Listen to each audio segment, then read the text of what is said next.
Hello, कैसे हैं? आज फिर मैं आप लोग के साथ स्टूडेंट एलीट पे एक नए टॉपिक के साथ जुड़ा हूं और उस टॉपिक का नाम आज होगा लोकसभा। और लोकसभा से जो भी बनने वाले प्रश्न होंगे उस पे मैं डिस्कस करूंगा। और इसी तरह से आप लोग क्लास को रेगुलर करते रहिए और क्लास करने के बाद आप कहीं भी ऑब्जेक्टिव प्रश्न लगाते हैं तो आपके आने वाले एग्जाम में कोई प्रकार का दिक्कत नहीं होगा। और आज का पहला प्रश्न होगा, पहला प्रश्न है आपका, निम्नलिखित में से कौन जनता द्वारा प्रत्यक्ष रूप से निर्वाचित सदन है? तो मैं बता दूं कि प्रत्यक्ष कहने का मतलब प्रत्यक्ष चुनाव, जनता के द्वारा डायरेक्ट सीधे तौर पर चुने गए प्रतिनिधि को है ना प्रत्यक्ष चुनाव कहा जाता है, प्रत्यक्ष चुनाव प्रणाली कही जाती है। और लोकसभा का जो चुनाव होते हैं, एमपी सांसद का जो चुनाव होते हैं वे प्रत्यक्ष मतों के द्वारा किया जाता है, प्रत्यक्ष रूप से किया जाता है। तो आपका ऑप्शन नंबर आपका बी सही आंसर होगा। और अगले प्रश्न की ओर चलेंगे। अगला प्रश्न है, भारत में लोकसभा किसका प्रतिनिधित्व करता है? तो मैं बता दूं कि भारत में जो लोकसभा है ना, लोकसभा राज्यों का प्रतिनिधित्व करता है। किसका करता है? राज्यों का प्रतिनिधित्व करता है। हर एक राज्यों में अलग अलग लोकसभा सीटें हैं और अलग अलग लोकसभा सीटें, लोकसभा क्षेत्रों का प्रतिनिधित्व सदन में किए जाते हैं। तो आप बता सकते हैं राज्यों की विधानसभाओं का। ये पहला ऑप्शन आपका गलत होगा। दूसरा, राज्य और केंद्र शासित है ना प्रदेशों का, ये आपका क्या है? ये आपका करेक्ट आंसर होगा, राज्य और केंद्र शासित प्रदेश। मैं बता दूं कि है ना कि अधिकतम लोकसभा में अधिकतम सीटों की संख्या 550 निर्धारित की गई है, जिसमें 530 राज्यों से और तथा 20 8 केंद्र शासित प्रदेश से है ना प्रावधान किया गया है, चुनने का प्रावधान किया गया सांसदों को। और वर्तमान समय में देखा जाए तो वर्तमान समय में लोकसभा की जो सीटें हैं है ना 545 है, जिसमें से है ना 545 524 सीटें राज्यों से और 19 सीट आपका केंद्र शासित प्रदेशों से, यूटी से लिए जाते हैं। तो अगले प्रश्न की ओर चलते हैं। अगला प्रश्न होगा, भारतीय संविधान के किस अनुच्छेद में लोकसभा के गठन के संबंध में प्रावधान किया गया है? तो मैं बता दूं कि अनुच्छेद 81 में कहना है कि लोकसभा का गठन किया जाए। लोकसभा का संरचना के बारे में बताया जाता है कि लोकसभा की संरचना किस प्रकार है, किया जाता है, इसकी सदस्य है ना कौन से राज्य में किस तरह से लोकसभा सीटों की बंटवारा की जाती है ना। तो अगले प्रश्न की ओर चलते हैं। और यदि ऑप्शन नंबर बी को यदि देखा जाए तो ऑप्शन नंबर बी अनुच्छेद 331 है ना, अनुच्छेद 331 का कहना है कि भारतीय संविधान में अनुच्छेद 331 में लोकसभा में दो एंग्लो इंडियन को है ना राष्ट्रपति के द्वारा मनोनीत करने का प्रावधान किया गया है। लेकिन मैं बता दूं कि 104वां संविधान संशोधन 2019 के तहत है ना इस प्रावधान को डिसकंटिन्यू कर दिया गया है ना, अभी फिलहाल के लिए उसे है ना अस्थायी कर दिया गया है। चलिए अगले प्रश्न की ओर चलते हैं। अगला प्रश्न है कि मूल संविधान में लोकसभा सदस्यों की संख्या कितनी निर्धारित की गई थी? तो मैं बता दूं कि लोकसभा की संख्या मूल संविधान में 500 निर्धारित की गई थी, 500 की गई थी। और मैं ये भी बता दूं कि है ना 7वां संविधान संशोधन 1956 है ना, 7वां संविधान संशोधन है ना, 7वां संविधान संशोधन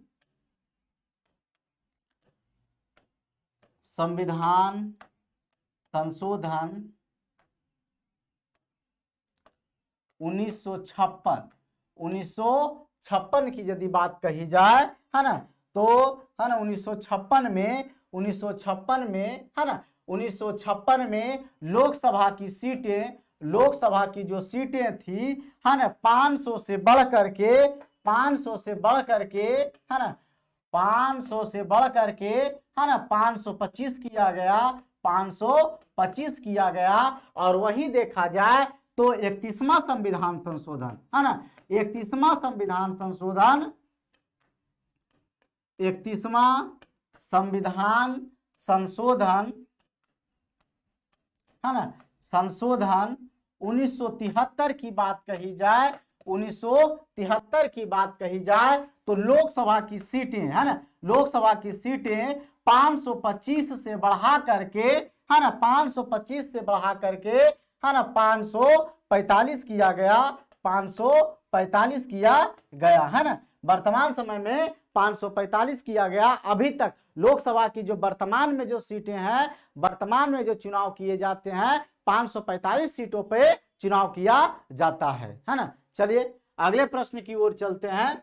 अगला प्रश्न आपका है कि 31वां संविधान संशोधन अधिनियम द्वारा लोकसभा की अधिकतम सदस्य संख्या कितनी निर्धारित की गई थी? तो मैंने अभी तुरंत बताया हूं कि 31वां संविधान संशोधन 1973 में, है ना, 1973 में लोकसभा की सीटें 500 से बढ़ाकर 500, है ना, सॉरी 525 से बढ़ा करके 545 किया गया। तो ये आपका ऑप्शन नंबर सी आपका करेक्ट आंसर होगा। और अगले प्रश्न की ओर चलते हैं।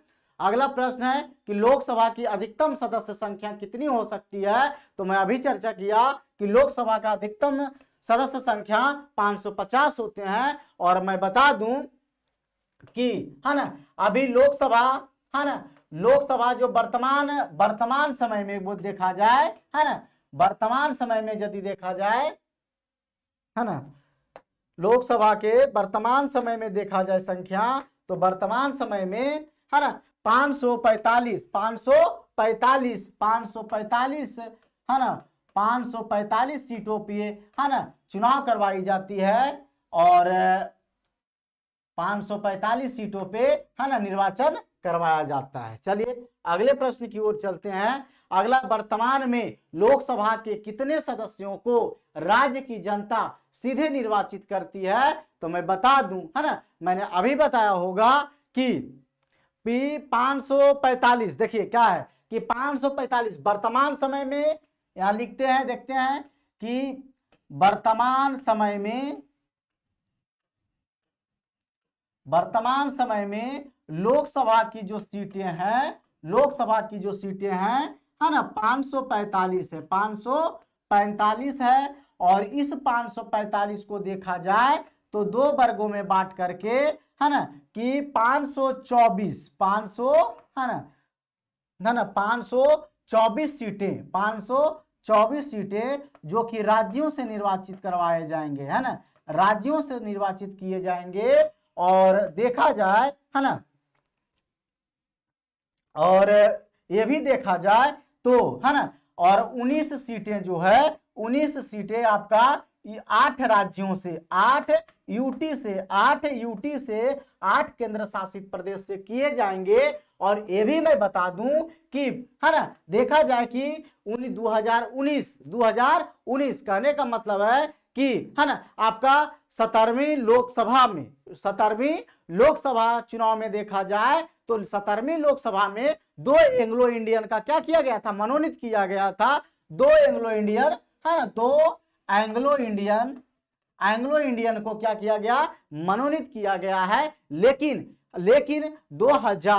2024 लोकसभा चुनाव, 18वीं लोकसभा चुनाव की बात कही जाए तो, है ना, वर्तमान समय में 545 सीटों पे निर्वाचित होंगे, ना कि 2 सीटों पे, है ना, 2 सीटों पे मनोनयन किया जाएगा। क्योंकि 104वां संविधान संशोधन 2019 में, है ना, 2019 में इसे क्या किया गया है? डिसकंटिन्यू कर दिया गया है। चलिए तो अगले प्रश्न की ओर चलते हैं। अगला प्रश्न है आपका, वर्तमान में संघ शासित क्षेत्रों की जनता लोकसभा में अपने कितने प्रतिनिधियों को निर्वाचित कर भेजती है? तो मैंने अभी बताया, है ना, कि 19 को करती है ना। चलिए अगले प्रश्न की ओर चलते हैं।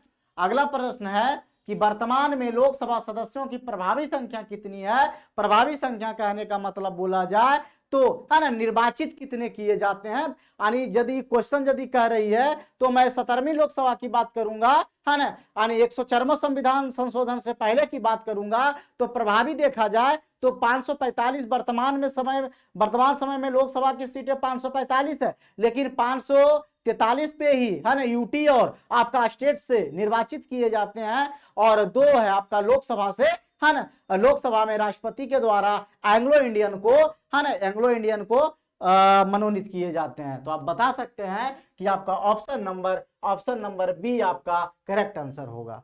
और अगले प्रश्न की ओर चलते हैं।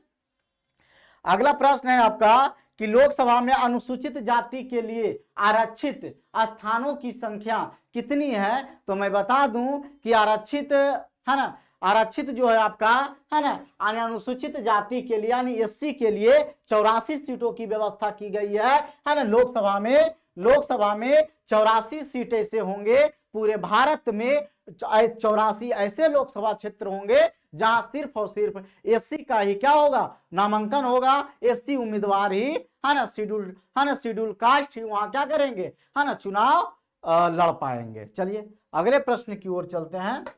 अगला प्रश्न आपका है लोकसभा में राज्यों को किस आधार पर सीटें आवंटित होती है। तो मैं बता दूं कि लोकसभा में जनसंख्या के आधार पर सीटें आवंटित किए जाते हैं। और है ना 1971 के जनगणना के अनुसार 1971 के जनगणना के अनुसार मैं यहाँ लिख दूं कि 1971 के, है ना, जनगणना के आधार पर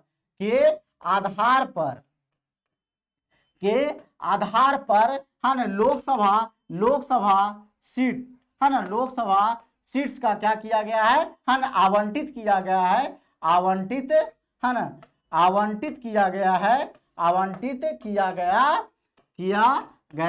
ना। और मैं बता दूं कि ये जो आवंटित किए गए हैं, बोला गया है कि 10 लाख जनसंख्या, कितने जनसंख्या, 10 लाख जनसंख्या पे, है ना, एक लोकसभा सीटों का क्या किया जाए, है ना, बनाया जाए, एक लोकसभा क्षेत्र बनाया जाए। तो जनसंख्या के आधार पर किए जाते हैं। तो ऑप्शन नंबर ए आपका करेक्ट आंसर है ना। और अगले प्रश्न की ओर चलते हैं। वर्तमान लोकसभा में प्रत्येक राज्य के लिए स्थानों का आवंटन आधारित है। तो मैंने अभी चर्चा किया हूं कि 1971 की जनगणना, है ना, 1971 की जनगणना पे आवंटित किए गए हैं। और मैं ये भी बता दूं कि 1971 के जनगणना के आधार पर ही यह भी बताया गया है कि लोकसभा, भारत में जितने भी लोकसभा क्षेत्र है ना, 2026 तक, है ना, कब तक, 2026 तक वह यथावत रहेंगे, है ना, उसमें वृद्धि ना किया जाए, ना ही तो, है ना, उसमें कमी की जाएगी 2026 तक के। चलिए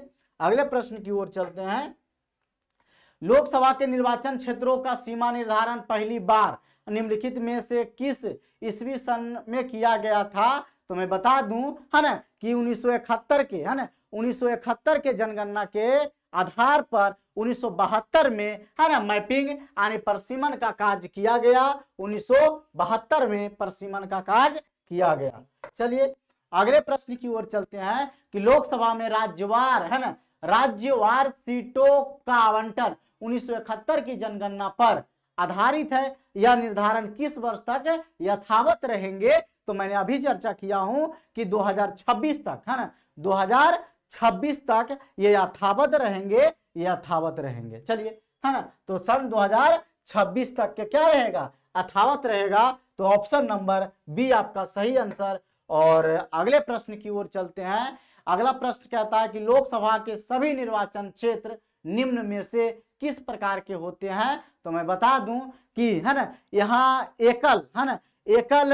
एकल सदस्य की व्यवस्था की गई है कि एक लोकसभा क्षेत्र में मात्र और मात्र एक ही लोकसभा सदस्य का निर्वाचन किया जाएगा, है ना, एक ही लोकसभा को क्या किया जाए, है ना, निर्वाचित किया जाता है ना। तो आपका ऑप्शन नंबर आपका बी सही answer, sorry option number A आपका सही आंसर, एकल सदस्यीय निर्वाचन क्षेत्र। चलिए अगले प्रश्न की ओर चलते हैं। लोकसभा के एक निर्वाचन क्षेत्र कम से कम कितनी जनसंख्या का प्रतिनिधित्व करती है? तो मैंने अभी चर्चा किया हूं कि 1971 के जनसंख्या के आधार पर है ना प्रत्येक लोकसभा में बोला गया है कि 10 लाख जनसंख्या पर ही एक लोकसभा सीटों का आवंटित किया जाएगा। चलिए, तो ऑप्शन नंबर सी आपका सही आंसर होंगे। चलिए अगले प्रश्न की ओर चलते हैं। अगला प्रश्न है, अनुसूचित जाति एवं अनुसूचित जनजाति के प्रतिनिधित्व के है ना प्रतिनिधियों के लिए है ना लोकसभा में कितने सुरक्षित निर्वाचन क्षेत्र किया गया है? तो मैं बता दूं कि एससी और एसटी को मिला दिया जाए तो एससी और एसटी को मिला करके है ना आपका एसटी का देखा जाए तो लोकसभा में है ना लोकसभा में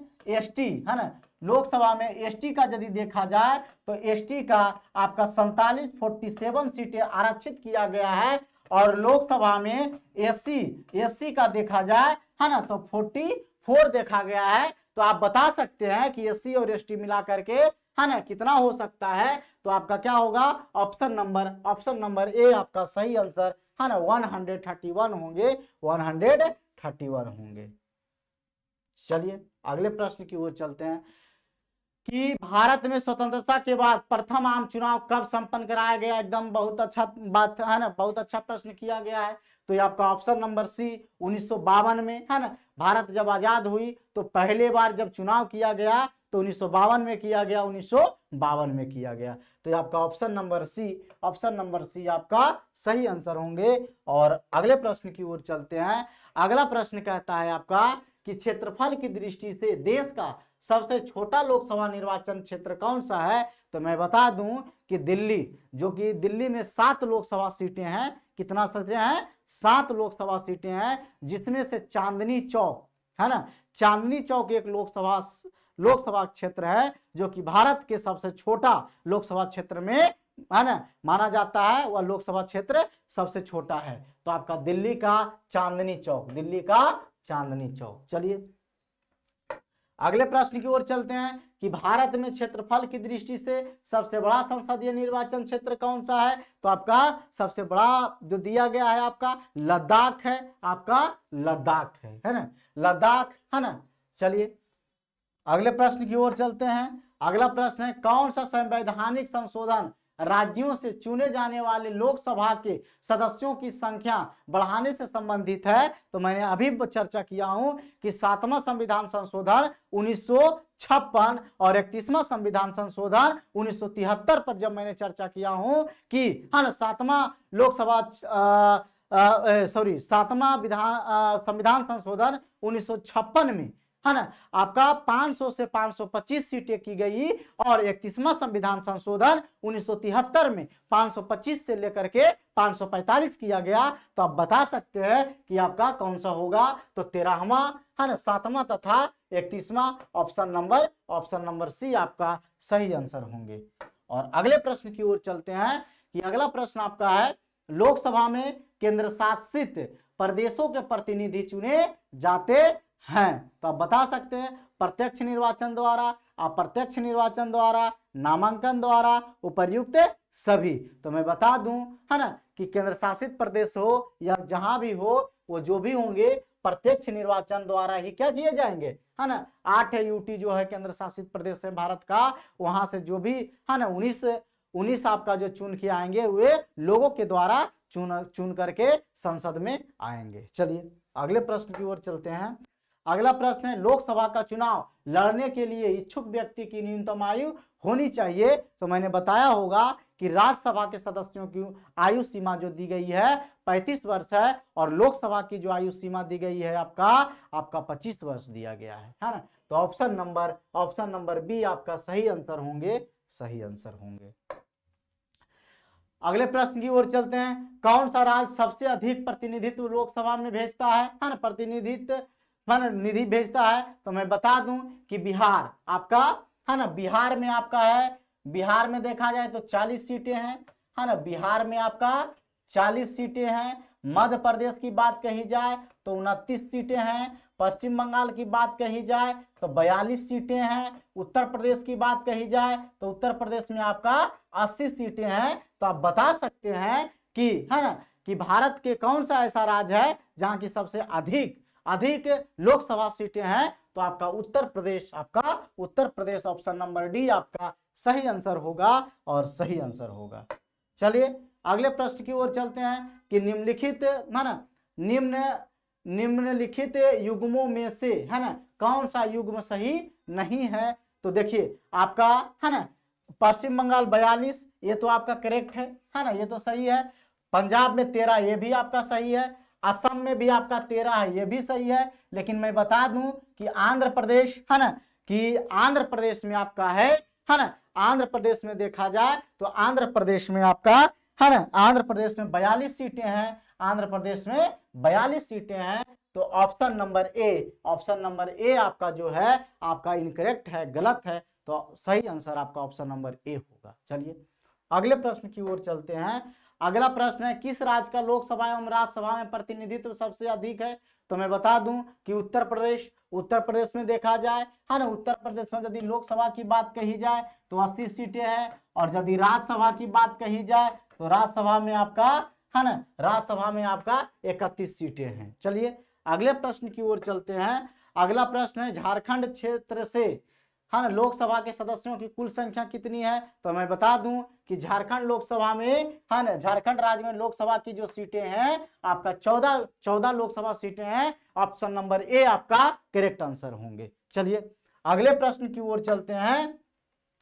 अब आप बता सकते हैं है ना, बता सकते हैं कि निम्नलिखित में से है ना राज्यों के किस युग्म को लोकसभा में समान सीटें प्राप्त हैं। तो आप लोग बता सकते हैं जब तक मैं है ना,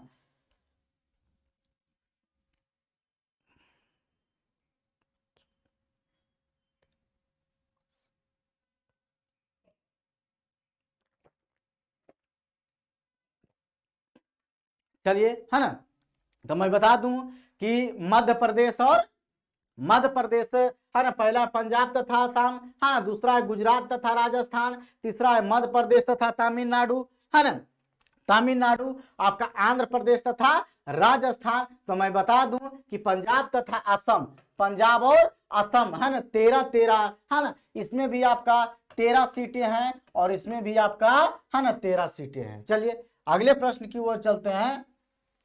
अगला प्रश्न है कि उत्तर प्रदेश के अतिरिक्त लोकसभा में किन दो राज्यों का प्रतिनिधित्व सबसे अधिक है। तो मैं बता दूं कि उत्तर प्रदेश के बाद देखा जाए तो महाराष्ट्र में है ना, आपका कहां महाराष्ट्र जो कि 48 सीटें हैं, और आपका पश्चिम बंगाल की बात कही जाए तो पश्चिम बंगाल में आपका 42 सीटें हैं।